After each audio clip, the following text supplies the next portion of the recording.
ஸ்தோத்திரம். இந்த நாளுக்காய் ஸ்தோத்திரம். கர்த்தாவே, நீர் உம்முடைய வார்த்தையை கொண்டு எங்களோடு பேசுங்க. இந்த வார்த்தை எங்களை வாழ வைக்கும். இந்த வார்த்தை எங்களை வடிவமைக்கும். இந்த வார்த்தை எங்களை சீர்படுத்தி ஸ்திரப்படுத்தும். இந்த வார்த்தை எங்களை பிழைக்க வைக்கும். எங்களை படைத்த எங்கள் தெய்வம் என் ஆண்டவரே, நீங்க எங்களோடு பேசுங்க. இந்த நாளை உங்களுக்கு நான் அர்ப்பணிச்சிடுறேன். நீங்க எடுத்து பயன்படுத்துங்க. உங்க பிள்ளைகளோடு நீர் என்ன பேச சித்தமா இருக்கிறீரோ இந்த வார்த்தையை பேசுங்க. புரிந்து கொள்ள உங்களுக்கு உதவி செய்யுங்க. சரியான விதத்துல புரிந்து கொள்ள ஆவியானவர் அனுகிரகம் செய்யுங்க. கர்த்தருடைய கரம் நன்மைக்கு எதுவா எங்களோடு இருக்கட்டும். இயேசுவின் நாமத்தில் பிதாவே, ஆமென். எடுத்து வாசிப்போம். கொலோசியர் 3ஆம் அதிகாரம் 5வது வசனம். ஒருத்தர் எபேசியர் 5ஆம் அதிகாரம் 6வது வசனம். 3 எது படிக்கிற? இது கீழ்ப்படியாமையின் பிள்ளையின் மேல் கோபாங்க. 3 அது படிவான் 5. வாசிங்க வாசிங்க.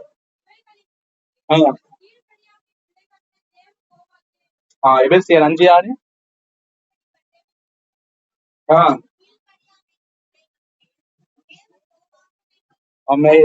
என்ன வசனம்னா, கீழ்ப்படியாமையின் பிள்ளைகளின் மேல் தேவனுடைய கோபாக்கினை வரும். இந்த வார்த்தைய தேவனுடைய அன்பின் மிகுதியில உங்களோட பேச விரும்புகிறேன். ஆமென். அன்பு என்ற ஆண்டோடைய உச்சிதமான கிருபையின் மத்தியில நான் உங்களுக்கு பேசுறேன். The wrath of God upon the son of disobedience. யாரெல்லாம் கீழ்ப்படியாமையில் இருக்கிறார்களோ அவர்கள் மேல் தேவ கோபாக்கினை வரும். தயவு செய்து எல்லாரும் பெரியவங்க சின்னவங்க எல்லாம் என்ன பாருங்க. என்ன பார்க்கும்போது உங்களுக்கு புரியும் நான் சொல்ற காரியங்கள். நீங்க சத்தியத்தை அறிந்து கொள்ளும் போது உங்க வாழ்க்கையில விடுதலை இல்லாம யார் மேல் தேவ கோபாக்கினை வரும்னா, கீழ்ப்படியாமையின் பிள்ளைகள் மேல். யாரெல்லாம் கீழ்ப்படியாமல் இருக்கிறார்களோ அவங்க மேல் தேவ கோபாக்கினை வரும். வேத வசனத்தின் அடிப்படையில நம்முடைய தேவன் இரக்கம், உருக்கம், நீடிய சாந்தம், கிருபை உள்ளவர். நம்முடைய தேவன் யாருன்னா இரக்கம், உருக்கம். இரக்கம்னா அவரை போல இறங்குவதற்கு ஆள் இல்லை. உருக்கம்னா ஒரு மனிதன் துன்பம், வருத்தம், கஷ்டம் போய் நின்னாங்கன்னா ஆண்டவர் உருகிடுவார். ஆமென். ஆண்டவருடைய சத்த நீடிய சாந்தம் உள்ளவர்னா, நீ ஆண்டவரை கோபப்படுத்துறது ரொம்ப கடினம். என்னதான் பண்ணாலும் நம்ம குழந்தை மேல கூட நம்ம கோபப்பட்டு ஒரு அடி அடிச்சிடுவோம். ஆண்டவர் கோபப்படுவது ரொம்ப கடினமான காரியம். ஏன்னா அவர் நீடிய சாந்தம் உள்ளவர். ஆனா அவர் நிரந்தர சாந்தம் உள்ளவர் இல்ல, நிரந்தர பொறுமை உள்ளவர் இல்ல. அவர் என்னன்னா அவர் என்னன்னா கிருபை உள்ளவர். கிருபை உள்ளவர்னா அன்புல அதிகமான அன்பு. ஒரு மனிதன் மேல அன்பு செலுத்துவதற்கு அளவே இல்லை. அவருக்கு தன்னுடைய அன்பை முழுமையா கொடுத்துட்டார் ஒவ்வொரு மனிதன் மேலையும். இப்படியாப்பட்ட தேவன் ஒரு மனிதன் மேல கோபப்படுறானா அந்த மனிதன் என்ன மாதிரி காரியத்தை செஞ்சிருக்க? இரக்கம் உள்ள தேவன், உருக்கம் உள்ள தேவன், நீடிய சாந்தம், நீடிய பொறுமை உள்ள தேவன், கிருபை, அளவில்லாத ஏராளமான அன்பு. நம்முடைய அன்பெல்லாம் ஒரு மனிதன் மேல கொட்டி வைக்க முடியும் அவரால.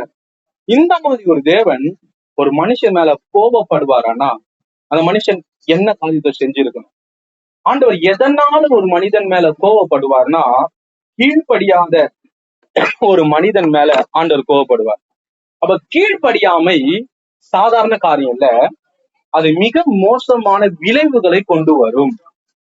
அம்மா சொல்லுவாங்க, சின்ன பிள்ளைகிட்ட மெழுகுவர்த்தி எதனா கொளுத்தி வச்சிருந்தாங்கன்னா அது போய் தொடாத, அது உனக்கு சுட்டுடும்.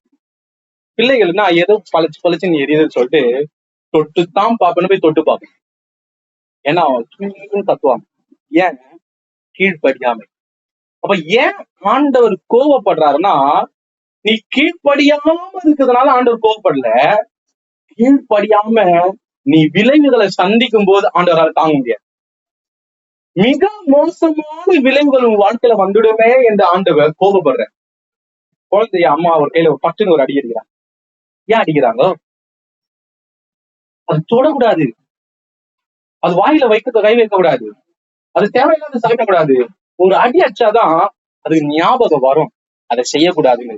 அப்ப ஆண்டவர் கோபப்படுவது எதற்காகன்னா, நீங்க உங்க மேல இருக்கிற அன்பின் உச்சத்தினாலதான், அன்பின் மிகுதியானதான்.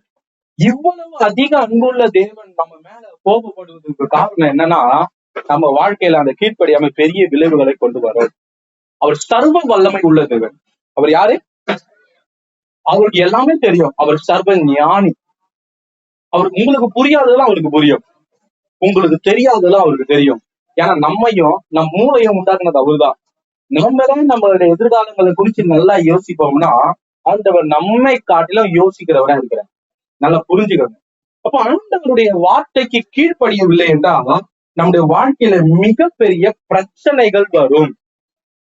மிகப்பெரிய அந்த பிரச்சனைகள் நம்மால் சகிக்க முடியாததா இருக்கும், நம்மால் தாங்க முடியாத இருக்கும். தேவனின் கோபத்தை அறிந்து கொள்வதுதான் அதிலிருந்து விடுதலை ஆவதற்கான வழி. நம்ம ஒரு பாவத்தை, நம்ம ஒரு காரியத்தை செய்யும் போது தேவனுடைய மிகப்பெரிய கோபம், தேவனுடைய கோபம் எல்லாம் ஒரு மனிதனால தாங்க முடியாது. ஆமென். அவ்வளவு அதிகமா நீங்க ஒரு வசனத்தை எடுத்து வாசிங்கன்னா ஏன் தேவன் கீழ்ப்படியாமையின் பிள்ளையின் மேல் கோபப்படுறாருன்னு புரியும். ரோமருக்கு எழுதிய நிருபம் 5ஆம் அதிகாரம் 19வது வசனம். ஒருத்தர் வாசிங்க, மத்தவங்க எல்லாம் கவனமா என்னை கேளுங்க. என் வசனத்தை கேட்கும்போது உங்களுக்கு புரியும். அன்றியும் ஒரே மனுஷனுடைய கீழ்ப்படியாமையினாலே அநேக பாவிகளாக்கப்பட்டார்கள். ஆதாம் என்ற ஒரு மனிதனுடைய கீழ்ப்படியாமை இன்னைக்கு உலகத்துல மனிதர்கள் தோன்றி கிட்டத்தட்ட 6000 வருடங்களாவது அந்த பாவம் ஒவ்வொரு மனிதனையும் ஆட்கொண்டது. இதெல்லாம் நம்ம தெரிந்து கொள்ள வேண்டிய கருத்து என்னன்னா, மனிதன் செய்கிற ஒரு கீழ்ப்படியாமை அவனை மாத்திரம் பாதிக்காது, அவன் சந்ததியே பாதிக்கும். யார பாதிக்கும்? உங்களுடைய கீழ்ப்படியாமை உங்களை மாத்திரம் பாதிக்காது, உங்க பரம்பரையே பாதிக்கும். உங்க கீழ்ப்படியாமை உங்களை மட்டும் பாதிக்காது, உங்களை சூழ்ந்திருக்கிற எல்லாரையும் பாதிக்கும். அப்ப ஆண்டுடைய வசனம் நம்முடைய பிரயோஜனத்துக்காக ஆண்டவர் பேசுறாரு. இந்த வேத வசனங்கள் எதற்காகனா, கர்த்தருடைய நியமங்கள், கட்டளைகள் எல்லாம் எதற்காகனா மனிதனுக்குடைய நன்மைக்காக ஆண்டவர் பேசுறாரு. அப்ப நம்ம அதை மீறும் போது என்ன நடக்கும்னா, நம்முடைய வாழ்க்கையில பாதிப்பு வர்றது மாத்திரம் இல்லாம நம்முடைய பரம்பரையே பாதிக்கப்படும், நம்முடைய சந்ததியே பாதிக்கப்படும், நம்ம சொந்த பந்தங்கள் பாதிக்கப்படும், நம்ம நண்பர்கள் பாதிக்கப்படுவாங்க, நம்ம வேலை செய்கிற இடத்துல பாதிப்பு உண்டாகும், எல்லாரும் பாதிக்கப்படுவாங்க. எல்லாரும் பாதிக்கப்படுவாங்க. கீழ்ப்படியாமை எவ்வளவு பெரிய விளைவை உண்டாக்குன்னா, ஒரு உதாரணத்துக்கு உங்களுக்கு சொல்றேன். இந்த பிளைட் எல்லாம் போயிட்டு இருக்குல்ல, திறக்க முடியாது. திடீர்னு யாருன்னா கதவு தந்துட்டாங்கன்னா என்ன ஆகும்? 300 பேரும் போக வேண்டியதான், பரலாவதுக்கு போக வேண்டியதான். அப்ப ஒரே மனிதனுடைய கீழ்ப்படியாமை ஒரு பெரிய காரியத்தை வாழ்க்கையில நடந்துரும். அப்ப நம்ம நினைக்கிறேன், நான் கீழ்ப்படியாம போதா எனக்கு என்ன பிரச்சனை இருக்குது? நீங்க கீழ்ப்படியலாம் உங்களுக்கு பிரச்சனை, நீங்க கீழ்ப்படியலாம் உங்க குடும்பத்துக்கு பிரச்சனை, நீங்க கீழ்ப்படியலன்னா உங்க சந்ததிக்கு பிரச்சனை, நீங்க கீழ்ப்படியலாம் உங்க உறவுக்கு பிரச்சனை, கீழ்ப்படியலன்னா உங்க நண்பர்களுக்கு பிரச்சனை. உங்களுடைய கீழ்ப்படியாமை உங்களை சூழ்ந்து இருக்கிற எல்லா மனிதருக்கும் பாதிப்பு உண்டாகும். அப்பயே சொல்லுவாங்க, அம்மா சொன்னே கேட்டியா, இப்படி வந்து நிக்கிறிய ஏன்? அன்னைக்கு அம்மா அப்பா எனக்கு கீழ்ப்படியாததுதான். கீழ்ப்படியாமைக்குதான் இன்னைக்கு விலையை கொட்டுன்னு இருக்கும். கீழ்ப்படியாததுக்குதான் இன்னைக்கு மிகப்பெரிய பிரச்சனை அனுபவிச்சுக்கிறோம். அன்னைக்கு ஆண்டவர் பேசினதுல, அன்னைக்கு ஆண்டவர் சொன்னார்ல, அன்னைக்கே கர்த்தருடைய சத்தத்தை கேட்டல, அன்னைக்கு கர்த்தருடைய சத்தத்தை கேட்டு காதை அடிச்சுக்கல, அதன் விளைவுதான் இன்னைக்கு இந்த நிர்பந்தத்துக்குள்ள போயிட்டு இருக்கிறோம். இன்னைக்கு ஆண்டவர் இந்த சூழ்நிலையை மாற்றுவதற்காக தான் நம்மோடு பேசிக் கொண்டிருக்கிறார். ஆமே. நீங்க வாசிச்சுன்னா உபாகமம் 11ஆம் அதிகாரம் 27வது வசனமும் 28வது வசனமும் சொல்லுகிறது. வாசிப்போம். உபாகமம் 11ஆம் அதிகாரம் 27வது வசனமும் 28வது வசனமும். இந்த நான் உங்களுக்கு கற்பிக்கிறேன், உங்கள் தேவனாகிய கர்த்தரின் கற்பனைகளை கீழ்ப்படிந்தீர்களானால் ஆசீர்வாதமும், உங்கள் தேவனாகிய கர்த்தரின் கற்பனைகளுக்கு கீழ்ப்படியாமல் இன்று நான் உங்களுக்கு விதிக்கிற வழியை விட்டு நீங்க விலகுவீர்களானா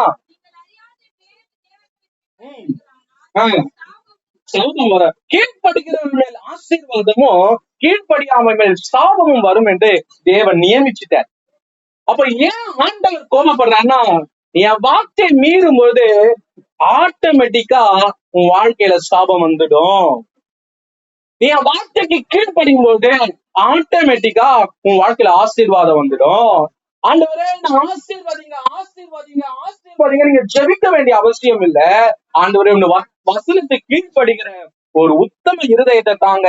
நீங்க வசனத்தை உத்தமமா கீழ்ப்படியும் போது உங்க வாழ்க்கையில ஆசீர்வாதம் ஆட்டோமேட்டிக்கா வந்துடும். ஆனா இன்னைக்கு கிறிஸ்தவ உலகம் என்ன பண்ணிக்கொண்டுதான் ஆசீர்வாத ஜபம் வச்சுன்னு இருக்கிறாங்க. கடவுளை ஆசீர்வதிங்க 40 நாள் உபவாசம் வந்து ஜபிக்கிறாங்க. கடவுளை ஆசீர்வதிங்க இரவும் பகல் கத்திக்கொண்டு இருக்கிறாங்க. ஆசீர்வாதம் என்பதை நீ ஜபிக்கிறதுனால வராது, ஆசீர்வாதம் என்பதை நீ கீழ்ப்படுகிறதுனால வரும். லூயா. அப்ப ஆசீர்வாதத்தை ஜபிச்சானா வருமா? வராது. நீங்க வசனத்தை கீழ்ப்படிந்தீங்கன்னா ஆசீர்வாதம் தானா வந்துடும். அப்ப நம்முடைய வாழ்க்கையில என்ன ஒரு நோக்கம்னா கீழ்ப்படுகிற ஒரு உத்தம இருதயம் வேண்டும். ஆண்டவர் சொல்றாரு, நான் பலியை விரும்புகிறவர் அல்ல, நான் கொழுப்பையும் இனத்தையும் விரும்புகிறவர் அல்ல, கீழ்ப்படிதல் தான் எனக்கு விருப்பம்னு சொல்றாரு. சாமுவேல் சொல்றாரு, பலி எனக்கு பிடிக்கலப்பா. பலி ஆண்டவருக்கு பிடிக்காது. நீ கொடுக்கிற உச்சிதமான காரியங்கள் ஆண்டவருக்கு பிடிக்காது. நீ ஆண்டவர் கொடுக்கிற காசு பிடிக்காது. ஆண்டவருக்கு என்ன விருப்பம்னா ஆண்டவருக்கு வார்த்தைக்கு நீ கீழ்ப்படுகிறதா ஆண்டவருக்கு விருப்பம். ஆமென். அப்ப இன்னைக்கு கிறிஸ்தவ என்ன பண்ணுதுன்னா கீழ்ப்படிதல தூரம் எடுத்து வச்சிடறாங்க. ஏதோ கருவேப்பிலை கொத்தமல்லி அந்த தக்காளி மாதிரி எடுத்து வச்சு சாப்பிடுற மாதிரி கீழ்ப்படிதல ஓர வச்சுட்டு நல்ல சாப்பாடு சாப்பிடுற மாதிரி இல்லைங்க. கீழ்ப்படிதல் சைட் டிஷ் இல்ல, கீழ்ப்படிதான் மெயின் டிஷ். நீ கிறிஸ்தவத்தின் ஆதாரமே கீழ்ப்படிதல் தான். அப்ப கீழ்ப்படியாம ஆசீர்வாதம் வராது, கீழ்ப்படியாம மேன்மை வராது, கீழ்ப்படியாம விடுதலை வராது, கீழ்ப்படியாம உயர்வு வராது. கீழ்ப்படிந்தாதான் எல்லாமே வரும். அப்ப நீங்க போய் ஜெபிச்சீங்கன்னா, அத்தாவே என்னை ஆசீர்வதிப்பது உமக்கு பிரியம், என்னை ஆசீர்வதிங்க, கீழ்ப்படி. ஆண்டோடைய நியமம் என்னன்னா கீழ்ப்படிய வேண்டும். அப்ப ஒரு மனுஷனுடைய வாழ்க்கையில கீழ்ப்படியாமை அவனுக்கு மாத்திரம் பாதிப்பு வராது. நான் இருக்கிறேன் என்ன சொல்றேன், நான் கீழ்ப்படியாம போயிட்டேன்னா என் சந்ததியே பாதிக்கப்படும், என் கையில இருக்கிற இந்த ஊழியம் பாதிக்கப்படும், என்னை சூழ்ந்திருக்கிற நண்பர்கள் பாதிக்கப்படுவாங்க, என்னை சூழ்ந்திருக்கிற உறவுகள் பாதிக்கப்படும், பிள்ளை பாதிக்கப்படும், மனைவி பாதிக்க, அப்பா அம்மா எல்லாரும் பாதிக்கப்படுவாங்க. ஆனா நான் மாத்திரம் ஆண்டோட வார்த்தைக்கு கீழ்ப்படிஞ்சேன்னா இது எல்லாமே ஆசீர்வாதமா இருக்கும். நான் ஆசீர்வாதமா இருப்பேன், என் பிள்ளைகள் ஆசீர்வாதமா இருக்கும், எங்க அப்பா அம்மா ஆசீர்வாதமா இருப்பாங்க, என் மனைவி ஆசீர்வாதமா இருக்கும், இந்த ஊழிய ஆசீர்வாதமா இருக்கும், என் நண்பர்கள் ஆசீர்வாதம் இருப்பான், என் உறவுகள் ஆசீர்வாதிக்கப்படும். என் ஒருவனுடைய கீழ்ப்படியாமை இது எல்லாத்தையும் சாபமா ஆக்கவும் முடியும். நான் ஒருவனுடைய கீழ்ப்படிதல் இது எல்லாமே ஆசீர்வாதமும் மாற்றும். அப்ப நீங்க தான் உங்க ஆசீர்வாதத்துக்கு காரணம், நீங்க தான் உங்க சுகத்துக்கான காரணம், அப்ப நீங்க தான் உங்க விடுதலைக்கான காரணம். அப்ப நீங்க யோசிச்சு பாரு, ஆண்டவர் கீழ்ப்படிந்து நீங்க எவ்வளவு நாள் ஆச்சு? ஆதாம் கீழ்ப்படியாம நிமித்தி இவ்வளவு பிரச்சனை அனுபவிச்சுட்டு இருக்கிறோம். இதுக்கு நீங்க நான் ஆண்டவருக்கு கீழ்ப்படிறோமா? ஆண்டவர் எவ்வளவு வசனங்கள் உங்களோட பேசுறாரு, இரவும் பகலும் உங்களோட உறவாடி கொண்டிருக்கிறாரு. எனக்கு பிரியமானது இது என்னதென்று நீங்க அறிந்து கொள்ளுங்கள், அந்த ஆண்டு உங்களோட உறவாடி கொண்டிருக்கிறாரு. நீங்க கீழ்ப்படிஞ்சு எத்தனை நாள் ஆச்சு? எனக்கு இது பிடிக்கல ஆண்டவர் கூட பேசுறாரா இல்லையா? இந்த காரியம் எனக்கு விருப்பம் இல்லை ஆண்டவர் சொல்றாரா இல்லையா? ஏன் ஆண்டவர் சொல்றாருன்னா அது வாட்டில சாபத்தை கொண்டு வந்துடும். நீ சாபத்திலிருந்து விடுதலையாக்கப்படுவதற்கு தான் ஆண்டவர் உங்களோட பேசிக்கொண்டே இருக்கிறார். இந்த பிரசங்கம் கடிந்து கொள்கிற பிரசங்கம் இல்ல, ஆண்டுடைய அன்பின் மிகுதி உங்களோடு பேசிக்கொண்டு இருக்கிறார். சொல்றாரு, சாபமா இருந்தாலும் ஆசீர்வாதமானாலும் யார்கிட்ட இருக்குதுன்னா உங்க கரத்தில் தான் இருக்குது, தேவன் கரத்துல இல்ல. தேவன் உங்களை ஆசீர்வதிப்பதான் தேவனுக்கு பிரியம். எந்த மனுஷனையும் சபிக்குது ஆண்டவருக்கு பிரியம் இல்லை. வசனம் சொல்லுது, ஒரே வாயிலிருந்து தேவனை துதிப்பதோ தேவன் சாயல் உண்டாக்கப்பட்ட மனுஷனை சபிப்பதோ தேவையில்லாத காரியம் சொல்றாரு. அப்படி சொன்ன தேவன் நம்ம எப்படி சபிப்பு சாபத்தை நம்ம மேல கூறுவார்? நம்ம சாபத்தை கூற மாட்டார். நம்ம சாபத்துல இருக்கிற தேவன் விரும்பவும் மாட்டார். அப்ப தேவன் நம்மளை ஆசீர்வாதிக்கதான் அவருடைய விருப்பம். ஆனா ஆசீர்வாதம் எப்படி நம்முடைய வாழ்க்கையில வரணும்னா நம்முடைய கீழ்ப்படிதல் தான் ஆசீர்வாதத்தை கொண்டு வரும். அல்லேலூயா. அப்ப ஆதாமுடைய கீழ்ப்படியாமை 6000 வருஷம் மனித குலத்தை ஆட்டி உலுக்கி எடுக்குதுல. அப்ப நீங்க கீழ்ப்படியலன்னா நல்லா ஒரு காரியத்துல வேதத்தை அரைகுறையா 5 நேரத்துல ஆதாம் திட்டுவேன், இந்த பாவி செஞ்சு வச்சுட்டு போயிட்டான், நாம போட்டு கட்டு பாடா பட வேண்டியதா இருக்குது. இப்போ நான் வசனங்களை ஆண்டவர் சமூகத்துல கற்றுக்கொண்ட நேரத்துல சொல்றேன், ஆதாம் கீழ்ப்படியாமை ஒரு பாருன்னா எனக்குள்ளே இருக்குது. நான் ஆண்டவருக்கு எப்படி கீழ்ப்படிறவனா இருக்கிறேன்? ஆண்டவர் என் கூட பேசுறாருல, ஆண்டவர் என் கூட சொல்றாருல, ஒவ்வொரு பிரசங்கமும் ஆண்டவர் நம்மோடு பேசுறாரு. நான் உங்களுக்கு பண்ணுகிற பிரசங்கம் அது ஆண்டவர் எனக்கு பண்ணுது. இப்ப உங்களை கீழ்ப்படின்னு சொல்றேன்னா நான் கீழ்ப்படிஞ்சாகணும்ல. உங்களை கீழ்ப்படியலன்னா பிரச்சனைனா எனக்கு தானே. இப்ப நான் கீழ்ப்படியாமல் இருக்கிறேன்னா சொல்லி நான் என்னை சோதிக்க வேண்டும். சொல்ல கீழ்ப்படியாமையின் பிள்ளைகள் மேல் தேவ கோபாக்கினை வரும். அப்ப நீங்க கீழ்ப்படியலன்னா பிரச்சனை நீங்க தான் தேடுகிறீங்க. பிரச்சனை யாரும் உங்களுக்கு வாழ்க்கையில கொடுக்க முடியாது. யாரும் உங்க வாழ்க்கையில பிரச்சனையை அனுமதிக்க முடியாது. யாரும் உங்க வாழ்க்கையில தீமையை கொண்டு வந்து புகுத்த முடியாது. நாம அலோவ் பண்ணாம நீங்க கீழ்ப்படியாததுதான் இவ்வளவு பிரச்சனைக்கு காரணம். ஆமென். மரணம், அழிவு, அனைத்து வகையான தீமையும் மனித குலத்துக்கு வந்தது ஒரே வழி கீழ்ப்படியாம என்ற ஒரு கதவு திறந்ததுனால்தான். நீங்க கீழ்ப்படியலன்னா கர்த்தருடைய வார்த்தையின்படி நியாயமான காரியங்களை நீங்க கீழ்ப்படியலன்னா உங்க வாழ்க்கையில பிரச்சனை வரும். ஆமென். இன்னைக்கு பிரச்சனைக்குள்ள இருக்கிறீங்களா? ஆண்டவர் இந்த பிரச்சனையை தீர்க்கதான் நம்மோடு பேசி கொண்டு இருக்கிறார். இன்னைக்கு ஆண்டவருடைய சத்தத்தை கேட்டு கவனமா கேட்டு நீங்க ஒபே பண்ணுவீங்களா, கீழ்ப்படிவீங்களா, இன்னைக்கு சாபம் ஆசீர்வாதமா மாறும். வேதத்துல ஒரு வசனம் இருக்குது, நான் சொல்றேன், டோக்கன் அதை புடிச்சுக்கோங்க. அவர் உங்களை அன்பு கூர்ந்தபடியினால் சாபத்தை ஆசீர்வாதமா மாத்திடுவார். இன்னைக்கு எவ்வளவு கீழ்ப்படியாம இருந்தா உங்க வாழ்க்கையே சாபத்துல இருக்கலாம், வாழ்க்கையே சூனியமா இருக்கலாம், பிரச்சனை உச்சத்துல இருக்கலாம். நீ கீழ்ப்படிஞ்சிட. நீ கீழ்ப்படியும் போது அவனுடைய அளவற்ற அன்பு உன் மேல ஊற்றப்படும். அந்த அன்பு என்னவா மாத்தனா உன் கீழ்ப்படியாமின் விளைவினால் வந்த எல்லா சாபத்தையும் ஆசீர்வாதமாய் மாற்றும். அதனால ஆண்டவர் சொல்றாரு, மரத்திலே தூக்கப்பட்ட எவனும் சபிக்கப்பட்டவன் என்று எழுதுது. கிறிஸ்து உனக்காக சாபமானார், கிறிஸ்து கீழ்ப்படிந்து சாபமானார். ஏன்னா உன்னுடைய கீழ்ப்படியாமையின் சாபத்தை நீக்குவதற்காக. இப்படி அன்பு கூர்ந்து இன்னைக்கு ஆண்டவர் வசனத்தை இந்த சத்தத்தை கேட்டு இது வரைக்கும் நான் சரியில்லை, ஆமா, ஆனா இன்னைக்கு இந்த சத்தத்தை கேட்டு ஆண்டவர் வசனத்தை கீழ்ப்படிய நான் ஒப்பு கொடுக்கிற போது ஆண்டவர் தன் அன்பை அளவில்லாமல் உங்க மேல பொழிந்தருவார். அந்த அன்பு உங்க வாழ்க்கையில இருக்கிற சாபத்தை, தீமைய, அழிவை மாற்றிடும். எத்தனை பேர் விசுவாசிக்கிறீங்க? அவனுடைய அன்பு மாத்தும், உங்க வாழ்க்கையை மாத்தும், இன்னைக்கு இந்த சூழ்நிலை மாத்தும். எந்த பிரச்சனையா இருந்தாலும் நான் அஷூரன்ஸ் நம்பிக்கை தரேன். நான் உங்களுக்கு கையெடுத்து ஆண்டுடைய வசனத்தை ஆண்டுடைய ஸ்தானாதிபதியா நின்று சொல்ற காரியம் என்னன்னா, நீங்க இன்னைக்கு கீழ்ப்படி உங்களை அர்ப்பணிப்பீர்களானா தேவனுடைய அன்பு உங்க வாழ்க்கையில பொழிந்தருளப்பட்டு உங்க வாழ்க்கையில இருக்கிற தேவ அன்பு உங்க சாபத்தை, தீமையை, உங்க வாழ்க்கையில இருக்கிற எல்லா பிரச்சனையும் மாத்திடும். ஆமென் சொல்லுங்க. எல்லாத்தையும் மாத்திடும். இன்னைக்கு எல்லா சூழ்நிலையும் மாத்த ஆண்டுடைய அன்பு போதும். வசனம் சொல்லுது, யோவான் 3:16 சொல்லுது, ஆண்டவர் தம்மை தாமே ஒப்பு கொடுத்து உங்களை நேசிக்கிறார். இவ்வளவா அன்பு கூறுகிறார். உங்களை அன்பு கூறுகிற தேவன் உங்களை நேசிக்கிறார். அல்லேலூயா. எப்படியாவது மனிதர்களை தேவனுக்கு எதிரானவர்களாய் மாற்றுவதற்கு தான் சாத்தானுடைய வஞ்சகமான காரியம், சாத்தானுடைய தந்திரமான காரியம்னா ஆண்டவர் உன்னை ஆசீர்வதிக்கிற அந்த தெய்வத்தை உனக்கு எதிராய் மாற்றுவதற்கு தான் கீழ்ப்படியாமை என்ன ஆயுதத்தை அவன் பயன்படுத்தினே இருக்கிறான். நீங்க ஆண்டவருக்கு கீழ்ப்படியாதவராக மாறிட்டா உங்க வாழ்க்கையில பிரச்சனை வந்துடும். பிழையாம் என்ற ஒரு திட்டத்தை சொல்லும் போது தேவன் ஆசீர்வதித்த இந்த ஜனங்களை சபிக்க முடியாது.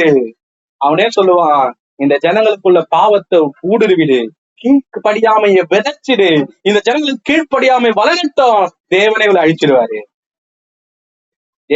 தேவன் உனக்கு பாதுகாப்பா இருக்கிற வரைக்கும் ஒரு சாத்தானும் உன்னை தொடவே முடியாது. அதே தேவன் உன் கீழ்ப்படியாமையில உன் மேல கோபம் ஆயிட்டாருன்னா எந்த சாத்தானும் உன்னால தொடாம இருக்க முடியாது. வந்து போ. சில பேர் சொல்லுவாங்க, பிரச்சனை மேல பிரச்சனை வந்து ஜான் 7 முழம் சருக்குது.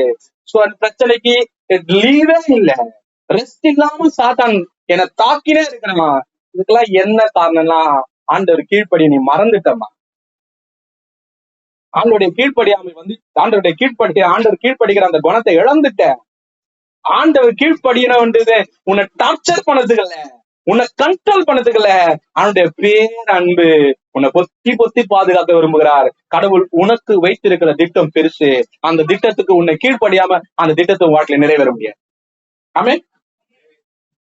அப்போ வேத வசனத்தை வாசிச்சீங்கன்னா, ஆதியாகமம் 6ஆம் அதிகாரத்துல வாசிச்ச நோவா ஒருத்தன் கீழ்ப்படிஞ்சான். கிட்டத்தட்ட பாத்தீங்கன்னா உலகம் உண்டாகி ஆதாம்ல இருந்து 6650 வருஷத்துல முழு உலகத்தையும் தேவன் அழிக்கிறதுக்கு காரணம் என்ன ஆச்சுன்னா கீழ்ப்படியாம. அந்த அழியாமையில இருந்து, அந்த அழிவுல இருந்து பாதுகாக்கிறதுக்கு ஒரே மனுஷன், ஒரு குடும்பம் தேவன் தெரிந்து கொள்றதுக்கு காரணம் என்னன்னா கீழ்ப்படித்தார். ஆண்டவர் செய்ய சொன்ன பேழையை ஒருத்த கட்டினா, ஆண்டவர் செய்ய சொன்ன அந்த பேழையில ஒருத்த வரல. இன்னைக்கு சொல்றேன், உன் குடும்பத்தை நீ தான் கட்டணும். உன் குடும்பத்தை நீ கட்டாம உன் குடும்பத்தை கட்ட மாட்டேன். நீ இறங்காம கட்ட இறங்க முடியாது. உன் ஈகோலாம் தூக்கி போட்டுரு, உன்னோட எல்லா காரியத்தையும் தூக்கி போட்டுரு. உன் குடும்பம் ஆசீர்வாதம் உங்க கரத்துல தான் இருக்கு. உங்க குடும்பத்தின் நன்மை உங்க கரத்துல தான் இருக்குது. உங்களுடைய பாதுகாப்பு உங்க கரத்துல இருக்குது. நோவா என்ற ஒரு மனிதன் கர்த்தருக்கு கீழ்ப்படித்ததனால நோவா நிமித்தம் அவன் குடும்பம் பாதுகாக்கப்பட்டது. இன்னைக்கு நீ கீழ்ப்படிஞ்சாதான், நீங்க கீழ்ப்படினாதான் உங்க குடும்பம் பாதுகாக்கப்படும். புரியுதுங்களா? நீங்க கீழ்ப்படினா உங்க குடும்பம் பாதுகாக்கப்படாது. ஆண்டவர் இன்னைக்கு என்னத்துக்காக உங்களோட பேசிக்கிறா, உலகமே அழிஞ்சிடலாம், உலகத்துல எல்லாருக்கும் பிரச்சனை வரலாம், நீ அந்த பிரச்சனையில இருந்து பாதுகாக்கப்படுவதற்கு அந்த சிம்பிளா சொல்ற வார்த்தை குடும்பம் நீ கீழ்ப்படிச்சு. நான் உனக்கு சொன்னதை நீ செஞ்சா மாத்திரம் போதும், பேர் அழிவுல இருந்து நீ பாதுகாக்கப்பட. எத்தனை பேர் புரியுது? ஆண்டவர் நடத்துவார். ஆபிரகாம் என்ற ஒரு மனிதனை ஆண்டவர் கூட்டார். அவன் கீழ்ப்படிஞ்சு வந்தான்.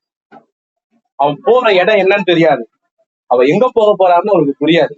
எல்லாவற்றிலும் ஆண்டவருக்கு நீங்க வாசிச்சீங்கன்னா 2 பேதுரு, அதுக்கு முன்னாடி ஒரு வசனம் அக்கௌண்ட் பண்ணீங்க, 2 பேதுரு 3ஆம் அதிகாரம் 6ஆம் வசனம்.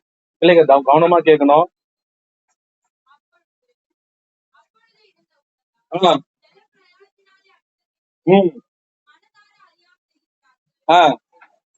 வாசிங்க. ஏன் அந்த காரியம் அழிஞ்சு போச்சுன்னா கீழ்ப்படியாமை நிமித்தம். நீ ஆண்டவர் நம்மளை அழிவுல இருந்து பாதுகாக்கிறதுக்கு ஜபம் பண்ண சொல்லுங்க. ஜபம் பண்ணி அழிந்த ஒரு கூட்டம் இருக்குது, எனக்கு தெரியும். அந்த ஜப ஊழியத்துல அதிக நேரங்கள் நான் செலவழிச்சால் ஜபம் பண்ணி கூட அழிஞ்சு போயிடலாம். கீழ்ப்படினும். ஆண்டவர் சொல்லாரு, நீ அதிக நேரம் ஜபிக்கிறத காட்டிலும் ஆண்டு வசனத்தை கீழ்ப்படினும். ஆண்டவர் உங்களுக்கு சொல்லுத நீ கீழ்ப்படிஞ்சே ஆகணும். ஆண்டுடைய வசனத்துக்கு 100% ஆமான்னு சொல்லி ஆகணும். என்னைக்கு ஆண்டுடைய வசனத்தை நம்ம எதிர்க்க ஆரம்பிக்கிறோமோ அன்னைக்கு நம்ம வாழ்க்கையில அழிவு வந்துடும். மிகவும் கூர்மையாய் நீங்க கவனிக்க வேண்டிய ஒரு விஷயம், நீங்க உங்க மனசுல கை வச்சு யோசிக்கணும், ஆண்டவருக்கு உண்மையா நான் கீழ்ப்படுகிறேனா? இன்னைக்கு நம்ம சொல்லும் போது இவங்க கீழ்ப்படுகிறாங்களா அவங்க கீழ்ப்பட அப்படிலாம் யோசிக்க கூடாது. நான் கீழ்ப்படுகிறேனா? இன்னைக்கு வசனம் எனக்கு கர்த்தர் என்னோடு பேசின இந்த உத்தம வார்த்தைக்கு நான் கீழ்ப்படுகிறேனா? நீங்க பாத்தீங்கன்னா ஆபிரகாம் என்ற ஒரு தனி மனிதனுடைய கீழ்ப்படிதல் தான் ஆண்டவர் சொன்னாரு, உலகத்தையே ஆசீர்வதிக்க விரும்புகிற ஆபிரகாம், ஆனா உன்னை கொண்டுதான் ஆசீர்வதிப்பேன். நீ ஆசீர்வாதமா இருப்பதோ நீ சாபமா. நீ பாத்தீங்கன்னா ஆதாம் என்ற ஒரு மனிதனுடைய கீழ்ப்படியினால உலகம் முழுவதும் சாபமாயிடுச்சு. ஆண்டவர் அடுத்த சொல்றாரு, இந்த சாபத்தை ஆசீர்வாதமாக்குற ஒரு வேலையை செய்ய போற, அதுக்கு யாரை பயன்படுத்தினா ஒரு கீழ்ப்படுகிற மனிதன், அதுதான் ஆபிரகாம். கீழ்ப்படிதனால சாபம் வருமானால் கீழ்ப்படிதனால ஆசீர்வாதம் வரும். இதே ரோமன்ல வாசிக்கும் போது இயேசு என்ற ஒரு மனிதனால, அவருடைய கீழ்ப்படினால உலகம் ரட்சிக்கப்பட்டது, ஆசீர்வதிக்கப்பட்டது. ஆமே. இன்னைக்கு ஆண்டோடைய கீழ்ப்படித ஒரு காரியம் தான், நம்ம ஆண்டவருக்கு கீழ்ப்படுகிற காரியம் தான் நம்முடைய வாழ்க்கையில மிகப்பெரிய நன்மையை கொண்டு வந்து சேர்க்கும். இந்த கடைசி காலம் அடையாளம் என்ன தெரியுமா? நோவாவின் காலம் திரும்ப வரும். நோவாவின் காலம் நீங்க வாசிச்சீங்கன்னா, தீமோத்தேயுல வாசிச்சீங்கன்னா, கடைசி காலத்துல உண்மையான அடையாளம் கீழ்ப்படியாத ஒரு ஜெனரேஷன் எழும்பும், ஒரு தலைமுறை எழும்பும். தாய் தகப்பனுக்கு கீழ்ப்படியாத ஒரு தலைமுறை எழும்பும். ஏன் ஒரு தலைமுறையே கீழ்ப்படியாத எழும்புது தெரியுமா? ஏன்? அழிக்க போறாங்க. யாருக்கு அடி வரனா கீழ்ப்படியாததுக்கு அடி வந்துடும்.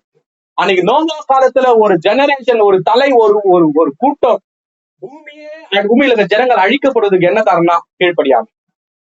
இப்ப என்னன்னா, அடங்காதவர்களும் கீழ்ப்படியாதவர்களை இந்த காலத்துல எழும்போதுக்கு என்னன்னா, இது ஒரு கடைசி காலம், அவங்க மேல அழிவு வரப்போகுதுன்னா. அப்ப யார் இந்த அழிவுல இருந்து பாதுகாக்கப்படுவார்னா, கீழ்ப்படுகிற ஒரு சந்ததி இந்த அழிவுல இருந்து நிச்சயமாய் பாதுகாக்கப்படும். ஆமென், ஆமென் சொல்லுங்க. அப்படி நீங்க கீழ்ப்படுவீங்களா? நீங்க அது உங்க விருப்பம். நான் கீழ்ப்படிய போறேன், ஏன்னா நான் பாதுகாக்கப்படணும். என் சந்ததி பாதுகாக்கப்படணும், என் குடும்பம் பாதுகாப்படணும். இதைத்தான் விரும்புறேன். இப்ப நான் விரும்புற மாதிரி நீங்களும் விரும்புங்க. ஆமே, நீங்க விரும்புங்க. இது வரைக்கும் கீழ்ப்படினா கேர் பண்ணாதீங்க. தயவு செய்து ஆண்டவர்கிட்ட ஒரு மன்னிப்பு கேட்ட மன்னிச்சிருவேன். இன்னைக்கு நீங்க கீழ்ப்படி ஆரம்பிச்சீங்கன்னா கர்த்தர் உங்களை ஆசீர்வதிக்கிறத யாராலும் தடுக்க முடியாது. தீமையை நன்மையாய் மாற பண்ணுகிற தேவன் நம்மோடு இருக்கிறார். ஆமே ஆமே. லோத் என்ற ஒரு மனிதன் இருந்தான். அவனை தேவன் தப்பு வைக்கணும்னு நினைக்கிறாரு. என்ன நினைக்கிறாரு? ஆனா அவர் கீழ்ப்படியில. தேவன் தப்பு வைக்க நினைச்சாலும் நீ கீழ்ப்படிலன்னா அழிவு வந்துடும். இனி அதுதான் ரட்சிப்பு என்பது. இந்த மனு குலத்தையே தேவன் விடுவிக்க விரும்புகிறார். ஆனா ஆண்டவன் கீழ்ப்படிய விரும்பல. லோத்து கீழ்ப்படியாம தான் அவன் சந்ததியே கெட்டு போச்சு. அப்ப அப்பா அம்மா ரொம்ப கவனமா இருக்கணும். ஒரு தலைமையில இருக்கணும், ரொம்ப கவனமா இருக்கணும். பிள்ளைங்க கெட்டு போச்சு சொல்லாதீங்க, நான் கர்த்தருக்கு கீழ்ப்படியலன்னு சொல்லுங்க. கர்த்தருக்கு கீழ்ப்படுகிற ஒரு தகப்பன் நம் பிள்ளைய கீழ்ப்படிதல நடத்துவான். கீழ்ப்படிதல நடத்தணும். ஆமே. நான் பண்ண எங்க பையன் அடங்கல, ஸ்கூல்ல பண்ணிட்டான். ஒரு பெரம்பு வாங்கி வந்தேன். வாங்கி வந்து அவர் போட்டு பெரம்புல அடிக்கிற. அப்ப ஆண்டவர் சொன்னாரு, தம்பி என் மனசுல பேசுங்க சொல்றேன், உன் பிள்ளைய பெரம்பு திருத்துற, உனக்கு நான் எந்த பெரம்பு எடுக்கிறது? உனக்கு எந்த பெரம்பு நான் எடுக்குது? உனக்கு எந்த பெரம்பு எடுக்குது? என்ன பாருங்க, உங்களுக்கு நான் எந்த பெரம்பு எடுக்குது ஆண்டவர் என்ன கேட்கிறாரு? உன் பிள்ளைய ஆச்சு நீ திருத்தணும்னு நினைக்கிறல்ல, அப்ப உங்களை யார் திருத்துவா? நீங்க யோசிங்களேன். அந்த வார்த்தையில இருந்து நான் யோசிக்க ஆரம்பிக்கிறேன். ஆண்டவர் பேசுற ஒவ்வொரு காரியத்தையும் அன்னில இருந்து நான் விட ஆரம்பிக்கிறேன். ஆண்டவர் நான் ரொம்ப கஷ்டமா தான் இருக்குது. நான் சொல்றேன், ஆசீர்வாதம் ரொம்ப சந்தோஷமா இருக்கும். கடவுள் உங்களை உயர்த்துவார், ஆமென். கடவுள் உங்களை ஆசீர்வதிப்பார், ஆமென். கடவுள் உங்களை பெருக பண்ணுவார், ஆமென். ஆனா கீழ்ப்படிச்சதான் பண்ணுவார். அவன்கிட்ட வர ஆசீர்வாதம் வரும், உயர்வு வரும், விடுதலை வரும், மேன்மை வரும். யாருக்கு வரும்? கீழ்ப்படுகிறவர்தான் வரும். ஜெபிச்சாலும் வராது. யாருன்னா ஏமாத்தி வச்சிருந்தாங்கன்னா தயவு செய்து நான் சொல்றேன் வராது. சொல்றாங்கப்பா ரொம்ப நாளும் ஆசீர்வாதம் ஜெபம் பண்ணுறப்பா. அன்னினே எப்போ ஆசீர்வாதம் வரனா கீழ்ப்படிஞ்சுப்பார். கர்த்தர் கரத்துல உயர்த்துவதை யாராலும் தடுக்க முடியாது. ஆபிரகாம் ஜெபிச்சாரா? கீழ்ப்படிஞ்சாரா? கீழ்ப்படிஞ்சாரு. அவன் போகிற இடம் என்னதென்று தெரியாமல் அவன் நடந்தார். தெரியுமா? ஆபிரகாம் போன்னு சொன்னாரு. நான் சொல்றேன் போ, இந்த பசங்க 2 பேர் இருக்கிறாங்க, 2 பேரும் ஒன்னாதான் இருப்பாங்க, 2 பேர் போங்க என்றேன். என்னென்ன கேள்வி கேட்பாங்க தெரியுமா? என்ன, எங்க போகணும், எத்தனை மணிக்கு போகணும், யார் வந்து கூட்டிட்டு போவோம், காசு யார் தருவா, எந்த வண்டியில போகணும், எப்படி வரணும், எங்க, 1008 கேள்வி. ஆனா ஆபிரகாம் கிட்ட ஆண்டவர் எழுந்து போன்றாரு. எங்க போறோம்னா கேள்வியே கேட்கல. இதுதான் உண்மையான கீழ்ப்படிதல். ஆண்டவர் விடுன்னு சொன்னான், எதுக்கு விடணும், ஏன் விடணும், ஏன் பண்ணணும், ஆண்டவர் இது பண்ணாதான் ஆண்டவர் இதை செய்வாரா, இதை குச்சினேந்தா ஆண்டவர் செய்ய மாட்டாரா, 1008 கேள்வி கேட்டா உண்மையான கீழ்ப்படிதல் இல்ல. உண்மையான கீழ்ப்படிதல கேள்வி இல்ல, கேள்வி கேட்கிற இடத்துல உண்மையான கீழ்ப்படிதல் இல்ல. கேள்வி நீங்க நினைக்கிற ஆண்டவரே நான் சொல்றேன் கலாத்தியர் 3:13 ஆபிரகாமின் ஆசீர்வாதம், ஆபிரகாமின் ஆசீர்வாதம், ஆபிரகாமின் ஆசீர்வாதம். அஸ்து புஸ்துதான். ஆபிரகாம் எவ்வளவு கீழ்ப்படிஞ்சாரு? கீழ்ப்படியவே மாட்டேன். வசனத்தை சொல்லினே இருந்த ஆண்டவர் ஆசீர்வதிச்சிருவாரா? வசனத்தை சொல்லுவதால் மாத்திரம் தேவன் ஆசீர்வதிக்க மாட்டார். வசனத்தின்படி வாழ்வதனால் தேவன் கண்டிப்பா ஆசீர்வதிப்பார்.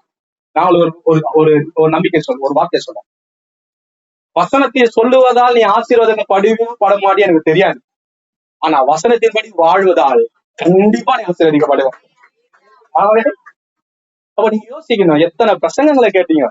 நான் அடிக்கடி பசங்களை கேட்பேன், நீங்களா பசங்க, நான் எவ்வளவு 1000 பிரசங்களை கேட்டேன். யோசிச்சு பாக்குற, கேட்ட பிரசங்கத்துக்கெல்லாம் நான் கீழ்ப்படிந்ததா? இன்னைக்கு நான் ஓட்டு இருப்பேன். நான் அடிக்கடி நினைச்சிருக்கேன். உங்க வாழ்க்கையில பிரசங்கங்கள் என்பது மார்க் போடுவதற்கு இல்ல, பிரசங்கம் என்பது நல்லா இருக்குதுன்னு சொல்லிட்டு போறதுக்கு இல்ல, பிரசங்கம் என்பது ஆண்டவர் என் கூட பேசினார் என்பதற்கு இல்ல, பிரசங்கம் என்பது நீ கீழ்ப்படிவதற்காக தான். அல்லேலூயா. அப்ப கீழ்ப்படியாத பிள்ளைகள் மேல் கோபாக்கினை வரும், கீழ்ப்படுகிற பிள்ளைகள் தேவனுடைய அன்பு வரும். அன்பு சாபத்தை கூட ஆசீர்வாதமா மாறிடும். அன்பு சகலத்தையும் உங்க வாழ்க்கையில கொடுத்துடும். அப்போ ஆபிரகாம் வாழ்க்கையில தேவன் மிகவும் நன்மையான காரியங்கள், அவருடைய கீழ்ப்படிதல் என்ற காரியத்துக்கு அடையாளமே ஆபிரகாம் தான். நீங்க வாசிங்க, ஆதியாகமம் 26ஆம் அதிகாரம் 4ஆம் வசனம் 5வது வசனம்.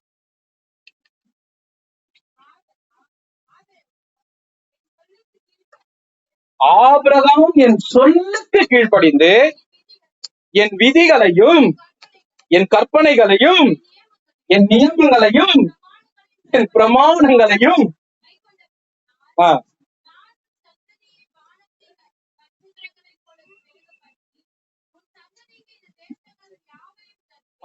வானத்தின் நட்சத்திரம் போல உன் சந்ததியை பெருக பண்ணுவேன். உன் சந்ததிக்கு இந்த தேசத்தை தருவேன். உன் சந்ததிக்குள் பூமிக்குள்ள எல்லா நாடும் உன்னாலதான் ஆசீர்வதிக்கப்படும். இப்படி ஆண்டவர் யாருக்கு சொன்னாரு? ஆபிரகாம் சொன்னாரு. எல்லாருக்குன்னா நான் பெருகணும், என் குடும்பம் பெருகணும், என் பிள்ளைங்களாம் ஆசீர்வதிக்கப்படணும், என் பெண் பிள்ளைங்களாம் ஆசீர்வதிக்கப்படணும், என் குடும்பம் உயரத்துல இருக்கணும், நல்ல கவர்மெண்ட் வேலைக்கு போகணும், நல்ல பிசினஸ் பண்ணணும், எல்லா விதத்திலும் ஆசீர்வதிக்கணும். ஆபிரகாமின் தேவன் அல்லவா, என்ன ஆசீர்வதிக்க மாட்டாரா? என்னையும் ஆசீர்வதிப்பார். இப்படிதான் சொல்லியிருப்பீங்க. அதுக்கு முன்னாடி சொல்றாரு, ஆபிரகாம் என்னுடைய கட்டளைகளையும் என் நியமங்களையும் நான் அவனுக்கு சொன்ன வார்த்தை. ஆபிரகாம் என்ன கட்டளை கொடுத்தாரு? ஆண்டு 613 கட்டளை ஆபிரகாமுடைய சந்ததிக்கு பின்னாடி கொடுத்தாரு. 400 வருஷம் கழிச்சு ஆபிரகாம் என்ன கட்டளை கொடுத்தாரு? ஆண்டவருக்கு என்ன தெரியுமா? நம்ம சொல்லலாம், எனக்கு நியாய பிரமாணத்துக்கு சம்பந்தம் இல்லை நம்ம சொல்லலாம், ஓகே, அதை நான் ஒத்துக்கிறேன். ஆனா ஆண்டவர் சொல்லுகிற ஒவ்வொரு வார்த்தைக்கும் கீழ்படுத்தமா, அதுதான் உன் நியாயம், அதுதான் உனக்கு கட்டளை, அதுதான் உனக்கு நியமம். ஆபிரகாமுக்கு 613 கட்டளை இல்லாம இருக்கலாம், ஆனா ஆபிரகாமோட தேவன் பேசினாரு. சொல்ல புரியுதா? உனக்கு பைபிள் தெரியாம இருக்கலாம், ஆனா உன்னோட ஆண்டவர் பேசினுக்கிற டெய்லியும். நீ தப்பு செய்யும் போது தப்புன்னு சொல்றாரா? ஏன் செய்யற? ஆபிரகாமும் தன்னுடைய வாழ்க்கையில நிறைய மிஸ்டேக் பண்ணாரு. ஆனா ஆண்டவர் சொன்னாரு, இது ஆபிரகாம் நீ செஞ்சது தப்பு, ஆபிரகாம் நீ செஞ்சது தப்பு, ஆபிரகாம் இது செய்யறது இப்படி பண்ணக்கூடாது. சொல்ல சொல்ல ஆபிரகாம் திருத்தி கொண்டே இருந்தார். அதான் 26ஆம் அதிகாரம் 4 அவன் எல்லாவற்றிலும் கீழ்ப்படிந்தான். ஆபிரகாம் எல்லாவற்றிலும், எல்லாருக்கும் ஆபிரகாம் போல ஆசை தானே? எல்லாருக்கும் ஆபிரகாமுடைய ஆசீர்வாதம் செல்வ சீமானா இருக்குன்னு ஆசை. உங்ககிட்ட ஒரு 10 கோடி வந்துச்சு, என்ன பண்ணுங்க? முதல்ல உண்மையை சொல்லுங்க. ஒரு வீடு வாங்க மாட்டீங்க, ஒரு வீடு கட்ட மாட்டீங்க, வாழ்த்துக்கு ஒரு வீடு இருக்காரு. ஆபிரகாம் எவ்வளவு கோடி சொல்ல தெரியுமா? ஆனா வீட கட்டல, கூடாரத்துல இருந்தா. ஏன்? ஆண்டவர் சொன்னாரு, நீ எந்த அளவுக்கு நடக்கிறியோ அந்த அளவுக்கு உங்க பிள்ளைங்க தரையினார். வீடு கட்டினார்னா வீட்லயே தங்கிடுவாரு, கூடாரம் போட்டாதான் மாறிக்கினே இருக்க முடியும். அவன் எவ்வளவு பெரிய செல்வம் தானாய் உயர்ந்தாலும் ஆண்டுடைய சத்தத்துக்கு கீழ்ப்படியும்படி அவன் கூடார வாசியா இருந்து இஸ்ரவேல் தேசத்தை அவன் அவர் நடந்தது. இன்னைக்கு நாம ஒரு 1 கோடி ரூபாய் வந்தா வீடு வாங்கலாம், நமக்கு அறிவு இருக்குத, அவ்வளவு ஆசீர்வாத வாசம். அபிமேலெக்லாம் சொல்றாரு, நீ என்ன காட்டு ராஜா கடையில பெரிய பணக்காரன். என்ன சொல்றாரு? ஒரு ஊர்ல ராஜா தான் பணக்காரு, ராஜா கடையில பெரிய பணக்காரன் பெரிய ஆளு இருப்பாரு. ராஜாக்கு அரண்மனை இருக்கும்போது ஆபிரகாம் அரண்மனை தேவையில்லையா? ஏன்னா அவர் கீழ்ப்படிந்தாருங்க. வீடு கட்ட அவரால் முடியும், ஆனா ஏன் வீடு கட்டலன்னா அவர் நடந்தாரு. ஏன்னா என் ஆண்டவர் நடக்க சொல்லி இருக்கிறாரு. நீங்க நடக்கிறீங்களா? ஆண்டவர் சொன்னபடி வாழுறீங்களா? ஆண்டவர் சொல்ற வசனத்துக்கு நீங்க நான் ஒன்னே ஒண்ணுல செய்வேன், நீங்க ஆண்டவர் வாக்கு பண்ணதை செஞ்சீங்களா? வேற ரொம்ப பெருசால கேட்கல, ஆண்டவர் செய்ய சொன்ன நிறைய இருக்குது. நீங்க ஆண்டவருக்கு செய்வேன்னு சொன்னீங்களே, சொன்னீங்களா? சொல்லியா? சொன்னலாமா? அதை செஞ்சியா? அதையே நீ கீழ் எப்படி ஆசீர்வாதம் எதிர்பார்த்துனுங்கிற? ஆண்டவர் யாரை கீழ் ஆசீர்வதிப்பார்னா கீழ்படிக்கிறவர்களை. ஆமென். சாமுவேல் பைபிள் ஒருத்தர் நிறைய இருக்குது, நான் நிறைய பேசணும், டைம் போயினே இருக்குது, கேளுங்க. ஆமென். சாமுவேல் ஒருத்தர் பைபிள் இருந்தாரு, பால் மருந்து அவங்க அம்மா வீட்டுல விட்டாங்க. சின்ன பையனா அவன் கர்த்தருடைய வார்த்தையை கேட்க ஆரம்பிச்சான். எந்த பையனா? ஆமென்.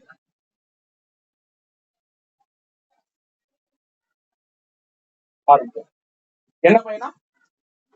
சின்ன பையனா கர்த்தருடைய வார்த்தையை அவன் கேட்க ஆரம்பிச்சான். என்ன பையனா?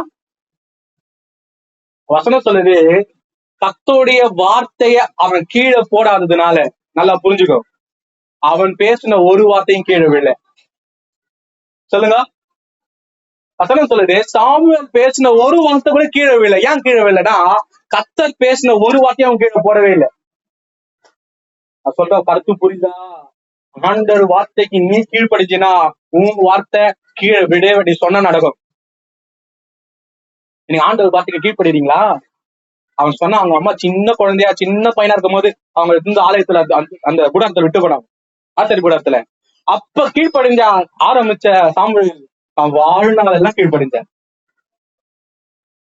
இன்னைக்கு என்னைக்கு ஆண்டரை ஏற்றுக்கொண்டு வந்தீங்களோ அன்னைக்கு கீழ்படி ஆரம்பிங்க. நீ ஆண்டுடைய வார்த்தையை கீழே போடாம இருந்தீங்கன்னா உங்க வார்த்தை கீழே விடாது. ஆமென். அல்லேலூயா. ஆண்டவர் அவன் சொல்றான், எப்ப நம்ம கீழ்படிந்தான்? நீ ரொம்ப தூங்கி இருக்கிறான். நீ தூங்கி நிற்கும் போது உங்களை பேரை விட்டு கூப்பிட்டு நீங்க ஏந்துப்பீங்களா? காதுல ஊந்த கூட இருக்க மாட்டோம். ஏந்துக்கிட்டு வேற, காதுல ஊந்தா கூட ஏந்துக்க மாட்டான். அவன் தூங்கி இருக்கும் போது சாமுவேலே என்ன, அவன் ஏலிக்கிட்ட ஓடுறான். சாமுவேலே என்ன, ஏலி 3 வாட்டி ஓடுறான். அப்ப ஏலி கண்டுபிடிச்சாரு, நம்ம கூப்பிடல, கடவுள் கூப்பிடுறாரு. அவன் சொன்னாரு, இதோ அடியேன்னு சொல்லுங்க. அவன் சொன்னான் 4வது வாட்டி சாமுவேலுன்னு கூடும்போது இதோ அடியேன்னு சொன்ன. ஆண்டவர் பேச ஆரம்பிச்சாரு. ஆண்டவர் பேசுறத சாமுவேல் கேட்க கேட்க கேட்க சாமுவேல தேவன் உயர்த்தினே போயிட்டார். இனி எல்லாருக்கும் உயரணும்னு ஆசை. நான் உயரணும், என் குடும்பம் உயரணும், என் பிள்ளைகள் உயரணும், நாங்க வானத்தின் நட்சத்திரம் போல இருக்கணும், இடம் கொள்ளாமல் பெருகணும், வீடு வாங்கணும், கார் வாங்கணும், கடன் போகணும், வியாதி போகணும், ஆசை இவ்வளவு. ஆனா ஆண்டவர் கீழ்ப்படிதான். நீ கீழ்ப்படிஞ்சா நீ கேட்காம கத்தர் வாட்டில மாத்திட. அல்லேலூயா, அல்லேலூயா, அல்லேலூயா. அப்ப நீங்க கீழ்ப்படிங்க. அப்ப கீழ்ப்படிதல்ல எப்படி கீழ்ப்படினா, ஒரு மனிதன் உண்மையா கீழ்ப்படிணும். எப்படி கீழ்ப்படிணும்?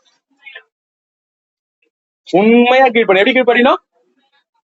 உண்மையா கீழ்ப்படிதுக்கு போலியா கீழ்ப்படுறது வித்தியாசம் இருக்குது. நீங்க ஒரு வேலைக்கு போறீங்க, உங்களை பார்க்கும்போது மா படிக்குது,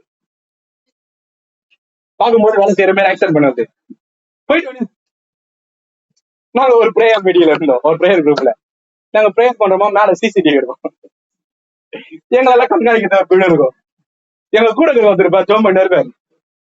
நான் என்ன பண்ண, ஒரு வீடியோ கேமரா வச்சு எங்களை ஆன்லைன்ல பிரேயர் நடத்தினே இருக்கும். நான் ஒண்ணு இருக்கிறாங்க பிரேயர் நடத்தினே, அவரும் ஜோபம் பண்ணினே இருக்கிறாரு, நல்லா ஜோப் பண்ணிக்கிறாரு. பிரேயர் முடிஞ்சிச்சுன்னு சொன்னாங்க, அந்த வீடியோ கட் ஆயிடுச்சு, ஓட்டு பாத்துக்கினாரு. அப்ப அவர் சொன்னாரு, பைத்தியக்காரா வந்து அப்படி சொல்றேன், பைத்தியக்காரா போனதான் ஆஃப் பண்ணேன், மேல சிசிடிவி ஓடிக்குது, அதுல பாத்துருக்கிறவனுக்கு தெரியாதுங்களா? நான் சொல்றேன், உன் ஓனர் உன்னை பார்க்காம இருக்கலாம், ஆண்டவர் உன்னை பாக்குறாரு. உன் டீச்சர் உன்னை பார்க்காம இருக்கலாம், ஆண்டவர் உன்னை பாக்குறாருல. உங்க அப்பா அம்மா உன்னை பார்க்காம இருக்கலாம், ஆண்டவர் உன்னை பாக்குறாருல. உன்னை யாருமே பார்க்காம இருக்கலாம், உன்னை காண்கிற ஒரு தேவன் இருக்கிறாருல.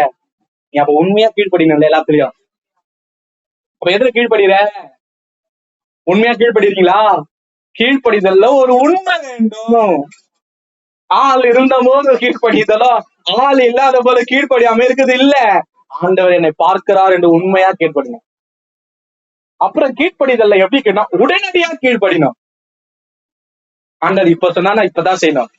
காலம் தாழ்த்திய கீழ்ப்படிதல், காலம் தாழ்த்திய கீழ்ப்படிதல் கீழ்ப்படியாமை என்னப்படும். சொல்லுங்க. நீ ரொம்ப டிலேவா நீ ஒபே பண்ணாலும் அது டிஸ்ஒபே தான். Delay obey, disobey. இங்கிலீஷ் கத்துக்கோங்க. டிலே ஒபே, டிஸ்ஒபே தான். நீ காலம் தாழ்த்தி கீழ்ப்படிதல் கீழ்ப்படியாமை தான் என்னப்படும். ஆண்டவர் சொன்னார்னா உடனடியே. சாமுவேல்னு கூப்பிட்டாரு, எப்ப வந்தாரு? இருக்கிறது ரொம்ப வேலை செஞ்சுட்டேன், அந்த காயில வந்து பாக்குறேன்னு சொன்னாரா? போயிட்டு அப்புறம் வா, உடனடியே வந்தாரு. சொன்னாரு ஒரு வாரம் கழிச்சு வர வந்தாரா? ஆண்டவர் சொன்னா உடனடியா கீழ்படுகிறவர் தான் கர்த்தர் உயர்த்துவார். முதலாவது கீழ்ப்படியும் போது உண்மையான கீழ்ப்படிதல் வேணும். சொல்லுங்க.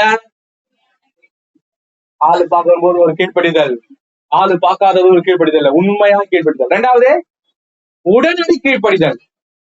உடனடி கீழ்ப்படிதல். ஆபிரகாம் வாழ்க்கையில அன்னைக்கு நைட்டு பேசுறாரு, உன் ஏகசுதனும் உன் சேஷ்ட பத்திரனும் உன் அன்பின் குமாரனுமாகிய ஈசாக்க பலியிடினாரு. பலியிட ஆபிரகாம் 1 மாசம் கழிச்சு போனாரா? காயிலே போயிட்டாரு. நைட்டு பேசுற காயில போயிட்டாரு. உடனடியாய் கீழ்ப்படுகிறவர் தான் உடனடியாய் உயர்வு வரும். காலதாமதம் பண்ணி கீழ்ப்படுகிறதுக்கு உயர்வே வராது. காலதாமதம் உயர்வு வர நம்ப முடியாது, உயர்வே வராது. ஆமே, கீழ்படுறீங்களா? கஷ்டமா இருக்குதா? கீழ்படிஞ்சு பாருங்க, நீங்க ஜாலியா இருப்பீங்க. நான் சொல்றேன், ஆசீர்வாதம் ரொம்ப ஜாலி, உயர்வு ரொம்ப ஜாலி, மேன்மை ரொம்ப ஜாலி, விடுதலைன்னா ரொம்ப ஆசீர்வாதம். ஆனா கீழ்ப்படிதல் ரொம்ப கஷ்டம். நீ கீழ்ப்படிஞ்சு பார், உன்னை உயர்த்துவது இம்மீடியட்டா நடக்கும், இன்ஸ்டன்டா நடக்கும். அல்லேலூயா. அப்போது எப்படி கீழ்ப்படியணும்னா, இழப்புகள் மத்தியில கீழ்ப்படியணும். கீழ்ப்படியணும், சில இழக்க தயாராகணும். இயேசு கிறிஸ்து கீழ்ப்படிஞ்சார். வசனம் சொல்லுது, அவர் தேவனுடைய குமாரன் என்ன பண்ணுவதை கொள்ளையாடின பொருளா எண்ணாம தேவனுக்கு சமமானவரை என்ன அதெல்லாம் உடனே வந்துட்டாரு. பரலோகத்தை துறந்து வந்ததுனால்தான் பரலோகத்து நமக்கு வழி வந்தது. அல்லேலூயா. அப்ப ஆண்டவரே அப்படி கீழ்ப்படிஞ்சாருன்னா, கீழ்ப்படிஞ்சா இழக்கணும். உன் கௌரவத்தை இழக்கணும். சொல்லுங்க, உன் பிடிவாத குணத்தை, நான் சொல்றதை இழக்கணும். செல்ஃப் சென்டரை இழந்தாதான், சுயநலத்தை இழந்தாதான் கீழ்ப்படியவே முடியும். என்ன பேசிட்டாங்களே, என்ன நீ அவ்வளவு பேர் ஆளா என்ன பேசுது? ஏசப்பாவே எவ்வளவு பேசிட்டாங்க, அவரே சும்மாகிறாரு, நீ நான் உன்ன பேசிட்டாங்கன்ற. என்ன பேசிட்டாங்களே, என்ன பண்ணிட்டாங்களே, ஆண்டவரே மன்னிப்பு கேளுன்னு. நான் போக மாட்டேன், கீழ்ப்படியலாம் மாட்டேன். என்ன அவ்வளவு பேசிச்சேன், என்னமா பேசுற? ஆண்டவர் சொல்லாரு, வார்த்தைக்கு நடுங்குறை நோக்கி பார்த்த, நீ கீழ்ப்படிய வசனம், நீ கீழ்ப்படிஞ்சா ஆகணும். மன்னிக்கவும் மன்னிப்பு கொடுக்கவும் ஆயத்தமா இல்லைன்னா நம்ம வாழ்க்கையில ஆசீர்வாதம் வராது. என்கிட்ட வந்து சாரி கேட்கட்டும், நான் உங்களை மன்னிக்கிறேன், அதாவது பைபிளே இல்ல. நீ விடுதலை ஆவதற்காக அவங்களை விடுதலை பண்ணு. புரியணும், உன் மனசுல கிடையாது. அவங்கள பத்தே மன்னிச்சு தூக்கி ஏறி மன்னிச்சு, உண்மையான மன்னிப்பு தான் உன் வாழ்க்கையில ஆசீர்வாதத்தை கொண்டு வரும். ஆமென். நீங்க மன்னிப்பு கேட்டதான் ஆண்டவர் உங்களை மன்னிச்சாரா? அவர் மன்னிச்சதாலதான் நம்ம மன்னிப்பு கேட்கிற ஒரு ப்ராசஸ்க்கே போகணும். கீழ்ப்படியாதவங்க நம்மள மாதிரி மோசமான ஆள் யாரையும் இல்லை. நாம சொல்றோம் இவங்க மோசமான ஆளு. உங்களை குறிச்சு யோசிச்சு பாரு, நாட்டுக்கு நம்மளே மோசமான ஆளு, நாம ஒருத்தர் மோசமான ஆளுன்னு சொல்றோம். அதான் தப்பு. நாம நம்மை ஆண்டவர் சமூகத்தில் சரி செய்ய வேண்டும். அல்லேலூயா. அடுத்தது, உத்தமமாய் கீழ்ப்படிய வேண்டும். உத்தமம், கரெக்டா சரியா அப்ரைட், உண்மை இருக்கணும். அதான் சரியான விதத்தில் கீழ்ப்படியணும். ஆண்டவர் 100 ஸ்டெப் நடு சொன்னார்னா எத்தனை ஸ்டெப் நடக்கணும்? 50 ஸ்டெப் நடந்துச்சு கீழ்ப்படின்னு சொன்னா அறவுரை கீழ்ப்படிதல். உத்தமமாய் கீழ்ப்படிய வேண்டும். ஆமென். அல்லேலூயா. எத்தனை பேர் நான் சொல்றதெல்லாம் புரிஞ்சுது? அல்லேலூயா. அப்ப கீழ்ப்படிந்தாதான் கர்த்தருடைய அன்பு உங்க வாழ்க்கையில வரும். கர்த்தருடைய அன்பு உங்க வாழ்க்கையில பூரணமாய் வரும்பொழுது சாபமும் ஆசீர்வாதமாய் மாறும். சரி, இதெல்லாம் சொல்லிட்டேன். இப்ப உண்மை சொன்ன, யாருக்கு கீழ்ப்படினு சொன்னல, நான் எப்படி கீழ்ப்படணும்னு சொன்னேன், கீழ்ப்படியலன்னா என்ன பிரச்சனை வரும் சொன்னேன், கீழ்ப்படிஞ்சா என்ன நன்மை வரும்னு சொல்லிட்டேன். அப்ப யாருக்கு கீழ்ப்படினு இருக்குதுல, நாம ஒரு லிஸ்ட் வச்சிருப்போம், இன்னாருக்குதான் கீழ்ப்படினு. பரலோக ஒரு லிஸ்ட் வச்சுக்கிறது சொல்றேன் கேளுங்க. முதலாவது யாருக்கு கீழ்ப்படினா, முதலாவது தேவனுக்கு கீழ்ப்படிய வேண்டும். யாக்கோபு 4:7 வாசி. யாக்கோபு 4, தேவனுக்கு கீழ்ப்படி. முதல்ல யாரு கீழ்ப்படினோம்? உன் கடவுளுக்கு கீழ்ப்படி. உன் கடவுளுக்கு கீழ்ப்படினா என்ன அர்த்தம்? இந்த வேத வசனத்தை கீழ்ப்படி. உன்னோடு பேசுகிற ஆண்டுடைய வார்த்தைக்கு கீழ்ப்படி. நம்ம பேசணும்னா நம்மளுக்கு என்ன தேவை? 2 லிப்பு தேவை, உதடு தேவைல, கரெக்டா? உதடுகள் தேவை. ஸ்மித் வீகல் சொல்றாரு, கர்த்தருடைய 2 உதடுகள் தான் பழைய ஏற்பாடும் புதிய ஏற்பாடுமா. அதுல இருக்கிறத நீ கேட்டாதான் ஆண்டு கீழ்ப்படிவன்னு அர்த்தம். பைபிள கீழ்ப்படிலன்னா நீ தேவனுக்கு கீழ்ப்படியான்னு அர்த்தம். அப்ப முதலாவது யாருக்கு கீழ்ப்படினும்? தேவனுக்கு. சொல்லுங்க. 2வது யாருக்கு கீழ்ப்படினா, உங்க பெற்றோருக்கு கீழ்ப்படினும். எபேசியர் 6:1 வாசிங்க. பிள்ளைகளே, பெற்றாருக்கு கர்த்தருக்குள்.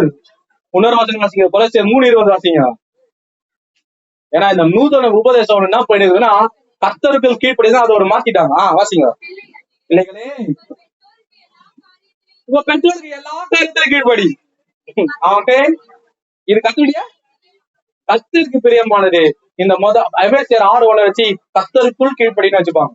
கர்த்தருக்குள்னா அவங்க ஒரு வரைமுறையை கொண்டு வந்துருவாங்க. இதைதான் கீழ்ப்படியணும், இதெல்லாம் கீழ்ப்படியக்கூடாது.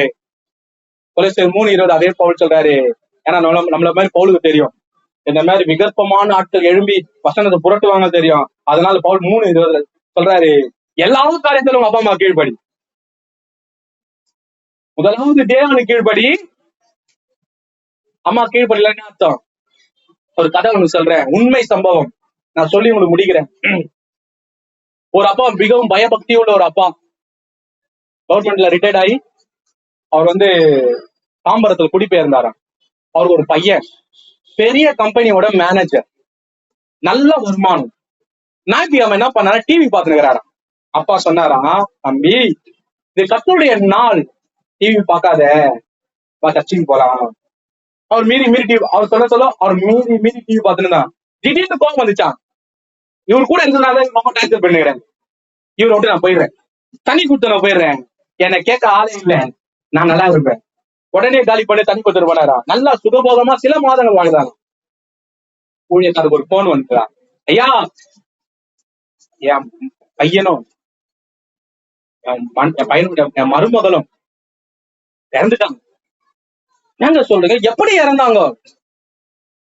என்னாச்சு, கரண்ட் கட் ஆயிடுச்சு, கேஸ் வீட்டுக்கு போயிட்டு பக்தி பெட்டி கொடுத்துனாங்க, கேஸ் லீக்கேஜ பாக்கல, கேஸ் வச்சு 2 பேரும் செத்துட்டாங்க.